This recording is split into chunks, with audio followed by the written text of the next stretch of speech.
একজন ভিক্ষুক একটা কুকুরকে বলতেছে, হে কুকুর, তোর মধ্যে 3টা বদ অভ্যাস আছে। 1 নম্বরে তুই দেয়ালে প্রস্রাব করিস, 2 নম্বরে তুই ভিক্ষুককে দেখলে ঘেউ ঘেউ করিস, 3 নম্বরে তুই রাতের বেলা ঘেউ ঘেউ করে মানুষের ঘুম নষ্ট করিস। এটার কারণ কি তোর কাছে জানতে চাই। কুকুর কি উত্তর দিয়েছে? আশা করি উত্তরটি শুনলে আপনারা আশ্চর্য হয়ে যাবেন। প্রিয় দর্শক, কুকুরটি বললেন, 1 নম্বরে আমি দেয়ালে এই জন্য প্রস্রাব করি, আল্লাহর জমিনটা গোটা পৃথিবীর মানুষের জন্য আল্লাহ তাআলা জায়নামাজ বানিয়ে দিয়েছেন। মানুষ আল্লাহর জমিনে আল্লাহকে সেজদা দিবেন, আর আমি যদি জমিনে প্রস্রাব করি তাহলে আল্লাহর বান্দারা জমিনে সেজদা দিতে তাদের সমস্যা হবে, সে তার মালিককে সেজদা দিয়ে তার কাছে পানাহ চাইতে পারবে না। এই জন্য আমি মাটিতে প্রস্রাব না করে আমি দেয়ালে প্রস্রাব করি।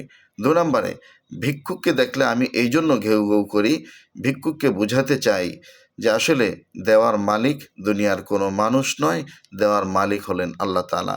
অতএব যদি চাইতেই হয় তাহলে তুই মালিকের কাছে চা।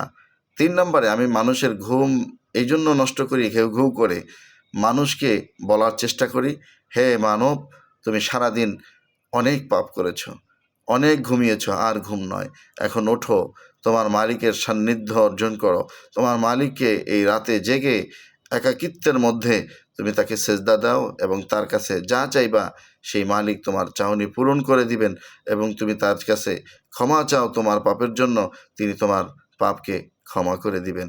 এই জন্য আমি মানুষকে রাত্রেবেলা ঘেউ ঘেউ করে জাগিয়ে দেওয়ার চেষ্টা করি, মানুষ যেন তার মালিককে তাহাজ্জুদ নামাজ পড়ে সেজদা দিয়ে তার মালিকের কাছে তার যেই আশা ভরসা সব কিছু যেন মালিকের কাছে চায় এবং তার পাপের জন্য যেন ক্ষমা চায়। প্রিয় ভাইয়েরা, এই ঘটনাটি থেকে যদি আপনারা কোনো কিছু শেখার মতো আছে যদি মনে করে থাকেন, তাহলে অবশ্যই একটি লাইক দিয়ে ভিডিওটা শেয়ার করে ছড়িয়ে দিবেন। যারা ইউটিউব থেকে দেখছেন অবশ্যই চ্যানেলটি সাবস্ক্রাইব করে পরবর্তী ভিডিও সবার আগে পাওয়ার জন্য বেল বাটনটি একটু বাজিয়ে রাখবেন। ধন্যবাদ, ভালো থাকবেন। আল্লাহ হাফেজ। আসসালামু আলাইকুম ওয়া রাহমাতুল্লাহি ওয়া বারাকাতুহু।